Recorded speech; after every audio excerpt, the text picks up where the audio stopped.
当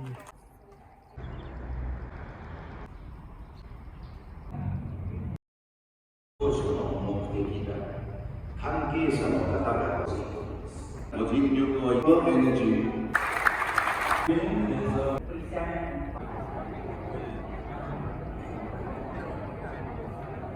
Start vacation and the guests.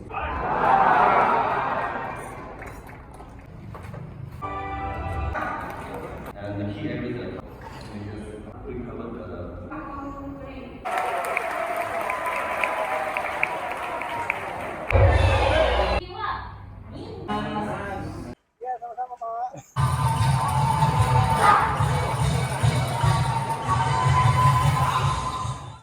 Halo semua, apa kabarnya?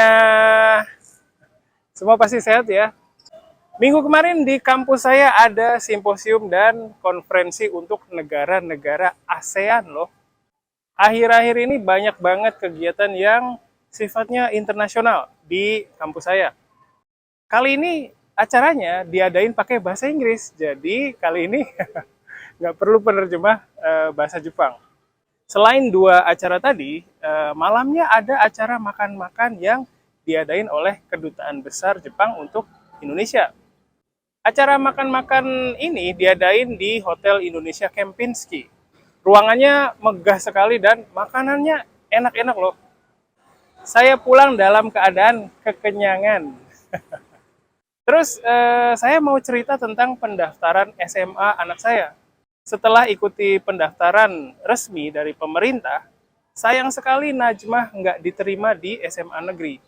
Itu tandanya kami harus cari SMA swasta yang dekat rumah. Pilihannya ada beberapa dan sebenarnya ada juga SMA swasta yang dekat dengan rumah. Tapi anak saya tertarik dengan salah satu SMA yang dekat dengan Bandara Halim Perdana Kusuma. Posisinya agak jauh sih, tapi kalau naik motor paling cuma makan waktu 10 menit aja. Bangunan SMA-nya juga bagus banget. Semoga anak saya suka SMA ini. Terus minggu kemarin ada kejadian yang nggak saya duga. Teman kerja saya bawa teman orang Jepangnya ke kampus. Katanya teman orang Jepangnya itu suka nonton Harinya Japanesia. Pas ketemu, saya kaget karena dia bawa oleh-oleh banyak banget. Katanya oleh-oleh itu dia bawa untuk orang Indonesia yang saya wawancara di video Harinya Japanesia edisi awal Juni kemarin. Dia bawa semua jenis oleh-oleh yang disebutin teman dan mahasiswa saya.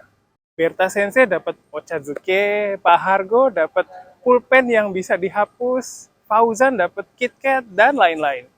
Untuk penonton Harinya Japanesia yang udah kasih oleh-oleh kemarin, makasih banyak ya. Pargo, hati-hati Pargo. Ya, sama-sama Pak.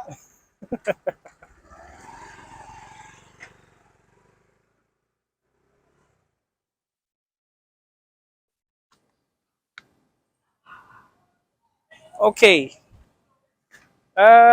Itu tadi cerita keseharian saya. Di awal tadi saya udah cerita tentang simposium dan konferensi yang diadain di kampus saya. Acara itu diadain oleh perhimpunan alumni orang-orang yang pernah belajar di Jepang. Di Indonesia, perhimpunan orang-orang yang pernah belajar di Jepang itu namanya Persada. Persada singkatan dari Perhimpunan Alumni dari Jepang atau bahasa Jepangnya adalah Moto Nihon Ryugakusei Kyoukai. Saya juga anggota dari perhimpunan ini loh.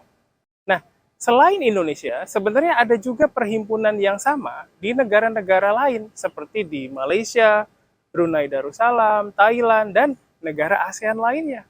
Totalnya ada 10 perhimpunan, sama dengan jumlah negara ASEAN. Terus, setiap 2 tahun sekali, perwakilan dari perhimpunan itu kumpul di satu tempat untuk adain simposium dan konferensi. Di tahun ini, kebetulan Indonesia kebagian jadi tuan rumah. Di video kali ini, saya mau coba sedikit cerita tentang sejarah orang Indonesia yang pergi belajar ke Jepang. Awalnya saya pikir orang Indonesia pergi ke Jepang untuk belajar itu dimulai dari setelah Perang Dunia Kedua selesai, yaitu sekitar tahun 1940-an atau 1950-an. Tapi ternyata saya salah. Menurut salah satu senior atau senpai saya, Katanya ada 2 orang Indonesia yang pergi ke Jepang untuk belajar di tahun 1933 loh. Gimana menurut kalian? Ternyata sejarah orang Indonesia belajar di Jepang lumayan panjang ya. Nah, terus saya mikir lagi, apa motivasi orang di tahun 1933 pergi ke Jepang untuk belajar ya? Kalau nggak salah di tahun 1930 itu era yang lumayan berat juga buat Jepang ya. Waktu itu kayaknya banyak pergolakan yang terjadi di Jepang. Di masa itu kayaknya Jepang banyak dipengaruhi oleh orang-orang dari kalangan militer. Pemerintahnya katanya udah pemerintahan yang demokratis, tapi karena pengaruh militer yang kuat, jadi waktu itu kayaknya Jepang belum bisa fokus ke pembangunan dan banyak masalah ekonomi juga. Tapi ya dibanding dengan kondisi Indonesia di tahun 1930-an, kondisi Jepang sudah jauh lebih maju. Mungkin karena itu ada orang Indonesia yang mau pergi belajar ke Jepang. Indonesia di waktu itu masih di bawah penjajahan Belanda. Orang-orang Indonesia yang mau merdeka dari Belanda ditekan dan mungkin karena itu juga ada gerakan pergi belajar ke luar negeri, salah satunya ke Jepang. Nah, di tahun 1930-an, Jepang banyak terima pelajar dari Tiongkok. Waktu itu pemerintah Jepang dirikan organisasi untuk terima pelajar asing yang namanya Kokusai Gakuyukai. Kalau nggak salah, organisasi itu didirikan di tahun 1935. Waktu itu, organisasi penerima pelajar asing seperti Kokusai Gakuyukai bertugas membantu para pelajar asing untuk dapat tempat tinggal, memastikan para pelajar asing melanjutkan studinya, dan lain-lain. Tapi katanya di tahun 1930-an itu pelajar dari Indonesia masih sedikit banget. Pelajar dari Indonesia itu mulai tambah banyak di tahun 1940-an. Mungkin kalian juga udah tahu ya, di waktu itu Jepang sudah masuk ke Indonesia. Pemerintahan Jepang butuh sumber daya manusia dari Indonesia yang bisa bantu kegiatan administrasi Jepang. Karena itulah di tahun 1943, pemerintah Jepang mulai menerima pelajar dari Indonesia.